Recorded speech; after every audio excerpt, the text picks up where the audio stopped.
आप सभी का +2 इकोनॉमिक्स में हार्दिक स्वागत है, हार्दिक अभिनंदन है। प्यारे बच्चों, हम पढ़ेंगे chapter number 4, measurement of national income, राष्ट्रीय आय का माप।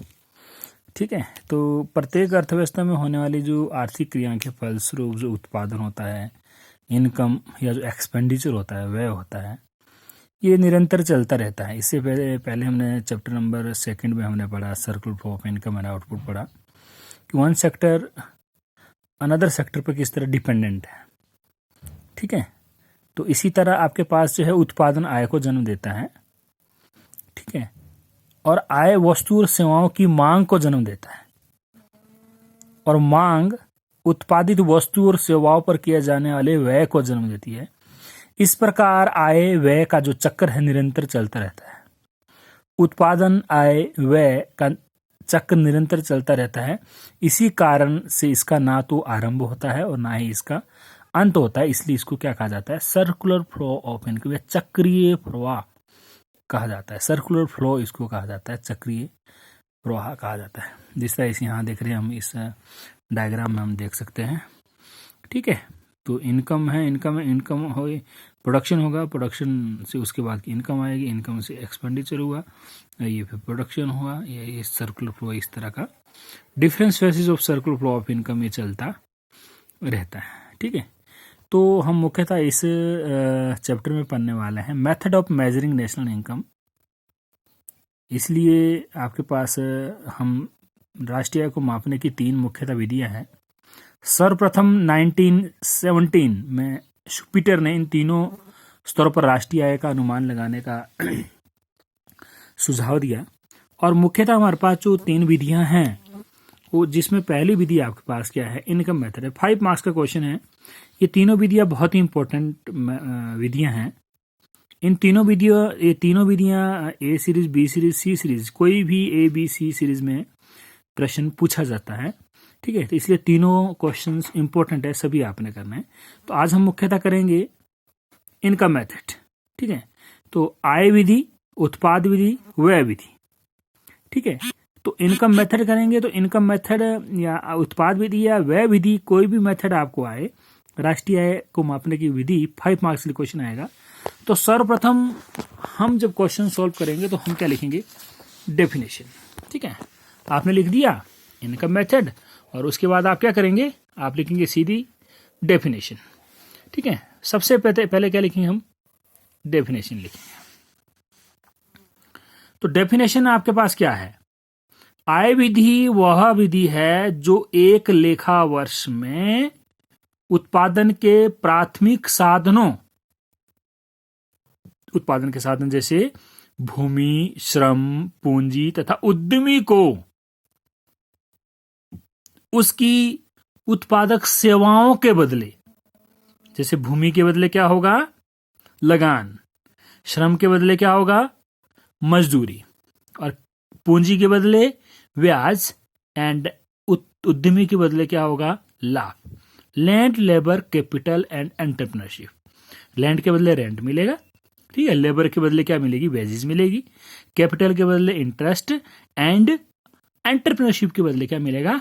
प्रॉफिट के रूप में भुगतान की गणना करके राष्ट्रीय आय का अनुमान हम लगा सकते हैं। सिंपल सी बात है, जो हम फैक्टर सर्विसेज प्रोवाइड कराते हैं, उसके बदले जो हम फैक्टर इनकम है प्राप्त हुई, उससे हम क्या लगाएंगे? राष्ट्रीय आय का अनुमान लगाएंगे। तो सर्वप्रथम पहले नंबर पे आप क्या लिखेंगे? जब भी इनकम मेथड का क्वेश्चन पूछा जाएगा या कोई भी, तो आपने क्या लिखना? सबसे पहले डेफिनेशन। एंड सेकंड नंबर पे सेकंड पॉइंट क्या आएगा? स्टेप 1, यानी स्टेप इन इनकम मेथड, आय विधि के कदम। स्टेप वाइज चलेगी। ठीक है, तो सबसे पहला कदम लिखना आपने, identification and classification of producing enterprises, उत्पादक उद्यमों की पहचान तथा वर्गीकरण। ठीक है, स्टेप 1 लिखना, identification and classification of producing enterprises. ठीक है, तो आपने स्टेप 1 लिख लिया। तो उसके बाद आप स्टेप 1 में पहला पॉइंट आएगा प्राथमिक क्षेत्र, प्राइमरी सेक्टर।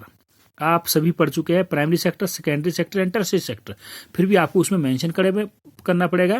देखेंगे आप प्राथमिक क्षेत्र, प्राइमरी सेक्टर। तो प्राथमिक क्षेत्र वह क्षेत्र होता है जिसमें प्राकृतिक साधनों का प्रयोग करके वस्तुओं का उत्पादन किया जाता है। ठीक है, जैसे भूमि है, पानी है, वन है। ठीक है, ये क्या है, प्राथमिक क्षेत्र का एग्जाम्पल्स। वस्तुओं का उत्पादन प्राकृतिक साधनों का उपयोग प्रयोग करके क्या किया जाता है, वस्तुओं का उत्पादन प्राथमिक क्षेत्र की हो गया। सेकेंडरी सेक्टर जो होता है उसको क्या कहते हैं हम, द्वितीय क्षेत्र कहते हैं। द्वितीय क्षेत्र वह क्षेत्र है जिसमें उद्यमी एक प्रकार की वस्तु को दूसरे में परिवर्तित करता है। ठीक है, इसे मैन्युफैक्चरिंग सेक्टर, विनिर्माण क्षेत्र भी इसको कहा जाता है। अदर नेम भी क्वेश्चन 1 मार्क्स के लिए या 1 मार्क्स के लिए क्वेश्चन पूछा जा सकता है। प्राथमिक क्षेत्र किसे कहते हैं, द्वितीय क्षेत्र किसे कहते हैं, तृतीय क्षेत्र किसे कहते हैं, या क्वेश्चन पूछा जाता है व्हाट इज मैन्युफैक्चरिंग सेक्टर, या मैन्युफैक्चरिंग सेक्टर सेकेंडरी सेक्टर को अदर किस नाम से जाना जाता है, तो इसे विनिर्माण क्षेत्र या मैन्युफैक्चरिंग सेक्टर के नाम से भी जाना जाता है। जैसे कपास से कपड़ा बनाना, गन्ने से चीनी बनाना, एग्जाम्पल्स। ठीक है, आप ये सब चीजें पहले पढ़ चुके हैं। तीसरा पॉइंट आएगा आपके पास टर्सरी सेक्टर। तृतीय क्षेत्र वह क्षेत्र है जो सेवाओं का उत्पादन करता है, इसे सर्विस सेक्टर भी कहा जाता है। सेवा सेक्टर, इसको सेवा क्षेत्र इसको कहा जाता है। अदर नेम क्या है इसका, सेवा सेक्टर। इसमें बैंकिंग, बीमा, परिवहन, संचार, सारी आपके पास इसमें तीनों की तीनों ये सारी चीजें आएगी। ठीक है, तो अब आपने ये 3 पॉइंट, पहला पॉइंट आपने डिस्क्राइब कर दिया स्टेप 1। ठीक है, स्टेप 1 के 3 पॉइंट 1 2 3 कर दिए। उसके बाद आपका क्या आएगा, स्टेप 2। तो स्टेप 2 में, स्टेप 2 दूसरा कदम आपके पास क्या है, meaning and classification of factor income, साधन आय का अर्थ तथा वर्गीकरण। सिंपल सी बात है। अब इसमें पहले क्या पूछा, मीनिंग और फिर क्लासिफिकेशन। तो मीनिंग का मतलब क्या होता है, व्हाट इज फैक्टर इनकम, साधन आय की बात हो रही है ना, साधन आय, व्हाट इज फैक्टर इनकम। तो साधन आय की डेफिनेशन हम लिखेंगे, साधन आय से अभिप्राय किसी व्यक्ति द्वारा अर्जित उस आय से है जो उसे साधन सेवाओं के बदले प्राप्त होती है, जैसे भूमि के बदले लगान, श्रम के बदले मजदूरी, पूंजी के बदले आपके पास, पूंजी के बदले क्या मिलेगा, ब्याज, और उद्यमी के बदले लाभ। तो उसे हम क्या कहेंगे, यानी साधन सेवाओं के बदले जो साधन आय प्राप्त होती है उसे साधन आय कहते हैं। एग्जाम्पल भी देना है, फॉर एग्जाम्पल जैसे। ठीक है, अब होगा आपके पास नेक्स्ट पॉइंट आएगा, क्लासिफिकेशन ऑफ फैक्टर इनकम, साधन आय का वर्गीकरण हम करेंगे। पहला पॉइंट लिखेंगे, कर्मचारियों का पारिश्रमिक, कंपेंसेशन ऑफ एम्प्लॉयज।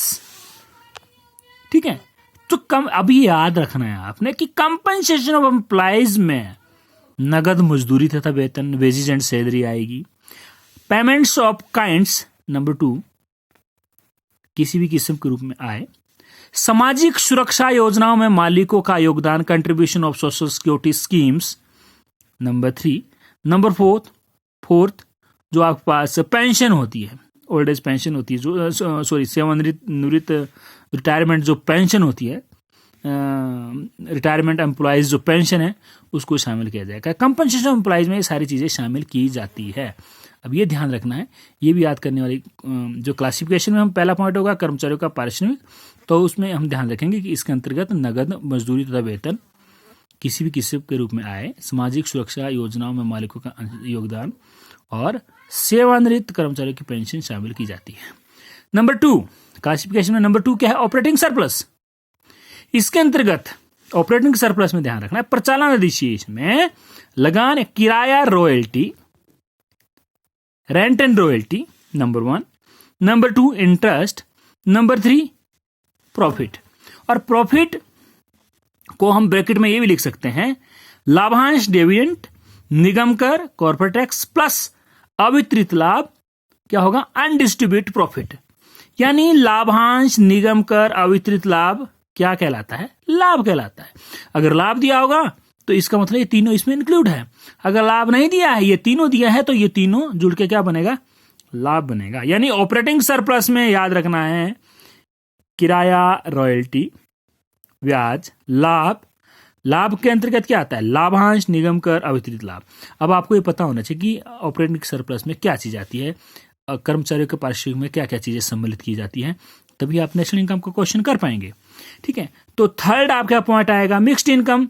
जैसे ही नाम से लग रहा है मिश्रित आय, यानी सेल्फ एम्प्लॉयड व्यक्ति जैसे किसान, छोटे दुकानदार, डॉक्टर, ठीक है, आदि अपने साधनों जैसे श्रम, पूंजी, भूमि आदि की सहायता से वस्तु और सेवाओं का उत्पादन करता है तथा उन्हें ब्याज, लाभ, लगान, मजदूरी के रूप में मिली जुली आय प्राप्त होती है। इसको हम मिश्रित आय कहते हैं। ठीक है, सेल्फ एम्प्लॉयज कोई भी किसान है, दुकानदार है, डॉक्टर है, जो अपना इन उत्पादन के साधनों को लगाते हैं, चाहे भूमि लगाई, चाहे लेबर के रूप में काम किया, चाहे पैसा लगाया, उसके बदले जो आय प्राप्त होगी उसको क्या बोलेंगे हम? मिश्रित आय बोलेंगे। हो गया 3 पॉइंट हो गए। तीसरा पॉइंट हो गया मिक्स्ड इनकम। अब इंपॉर्टेंट चीज जो यहां आपने ध्यान रखनी है, कर्मचारियों का पारिश्रमिक प्लस ऑपरेटिंग सरप्लस प्लस मिश्रित आय इजिकल टू क्या बनती है? NDP बनती है। ध्यान रखना है, शुद्ध घरेलू आय। तीनों आइटम्स को जोड़कर compensation of employees plus operating surplus plus mixed income is equal to NDP, या हम इसको ऐसे भी लिख सकते हैं NDP एट फैक्टर कॉस्ट। अब आपने ध्यान रखना है, जब भी नेशनल इनकम का क्वेश्चन आएगा तो इसमें हम NDP निकालने को पूछा होगा तो सिंपल सी बात है, क्या करेंगे? कर्मचारियों का पारिश्रमिक प्लस अब प्रचालन अधिशेष प्लस मिश्रित आय। ठीक है, इजीली, या हम इसके अंतर्गत जो चीजें ये सारी चीजें जोड़ देंगे, NDP निकल जाएगा। ये ध्यान रखना है, इन तीनों को जोड़ के क्या बनेगा? NDP eight factor cost. अब चौथा पॉइंट आपके पास क्या आएगा? ये तो शुद्ध घरेलू आय निकली है, साधन लागत पर शुद्ध घरेलू आय। हम तो राष्ट्रीय आय की गणना कर रहे हैं, तो राष्ट्रीय आय कैसे बनेगी? चौथा पॉइंट आएगा विदेशों से शुद्ध साधन आय, net factor income from abroad. आपको पता है, आप कर चुके हैं, विदेशों से शुद्ध साधन आय क्या है? किसी देश के निवासियों द्वारा विदेशों में प्रदान की गई साधन सेवाओं के बदले प्राप्त आय, उसने भी सर्विसेज प्रोवाइड कराई, उसको आय प्राप्त हुई। और एक देश के घरेलू सीमा में गैर निवासियों द्वारा प्रदान की गई साधन सेवाओं के बदले भुगतान की गई आय का जो अंतर होता है उसे क्या कहेंगे? विदेशों से शुद्ध साधन आय कहते हैं। और आज हम विदेशों से शुद्ध साधन आय को शुद्ध घरेलू आय में NDP में जोड़ देते हैं, NDP एट फैक्टर कॉस्ट में जोड़ देते हैं, तो ये क्या बन जाती है आपके पास? राष्ट्रीय आय बन जाती है। Step 2 complete. यहां तक आपका स्टेप 2 कंप्लीट हो गया। स्टेप जो 3 आपके पास होगा, स्टेप 3 आपने देखना है, तीसरा कदम, साधन आय का अनुमान, estimation of factor income and national income लिखना है आपने, एंड नेशनल इनकम। ठीक है, साधन आय तथा राष्ट्रीय आय का अनुमान हम कैसे लगाएंगे? तो आपने जब इसका अनुमान लगाने के लिए आप लिखेंगे तो आपने सीधा सा आपने क्या लिखना है? तो स्टेप 3 में आपके पास आएगा स्टेप जो 3 है आपके पास, क्या लिखेंगे आप? Estimation of national factor income and national income. तो पहला आपके क्या आएगा? Compensation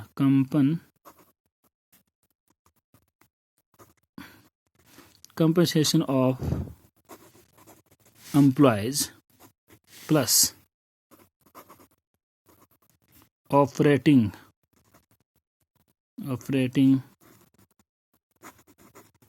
surplus plus mixed income is equal to NDP, या हम लिखेंगे NDP एट फैक्टर कॉस्ट। कर्मचारियों का पारिश्रमिक, प्रचालन शेष प्लस मिश्रित आय बराबर है NDP। स्टेप 1। स्टेप 2 में क्या हो जाएगा? NDP या NDP eight factor cost plus net factor income from abroad. क्या बन जाएगा? NNP या NNP एट फैक्टर कॉस्ट। शुद्ध राष्ट्रीय आय या शुद्ध राष्ट्रीय आय, राष्ट्र साधन लागत पर शुद्ध राष्ट्रीय आय। ठीक है, स्टेप 2 आपके पास ये हो गया, एस्टिमेशन ऑफ नेशनल इनकम। ठीक है, तो आपके पास यही हम शुद्ध घरेलू आय जोड़ेंगे और जोड़ देंगे तो आपके पास क्या आ जाएगी? ये आपके पास सामने आ जाएगी। यही हमने किया, कर्मचारियों का पारिश्रमिक प्लस प्रचालन अधिशेष प्लस मिश्रित आय, क्या बन गई? NDP या NDP एट फैक्टर कॉस्ट। अगर इनमें हमने क्या जोड़ दिया? प्लस विदेशों से शुद्ध साधन आय, net factor income from abroad, तो ये क्या बन जाएगी? शुद्ध राष्ट्रीय आय NNP पी या NNP एट फैक्टर कोश, ये राष्ट्रीय निकल गई। स्टेप 3 में आपने क्या करना है, यही पॉइंट आपने लिखना है। बहुत इंपॉर्टेंट क्वेश्चन है, इतना ही करना है। आज के लिए इतना ही, धन्यवाद।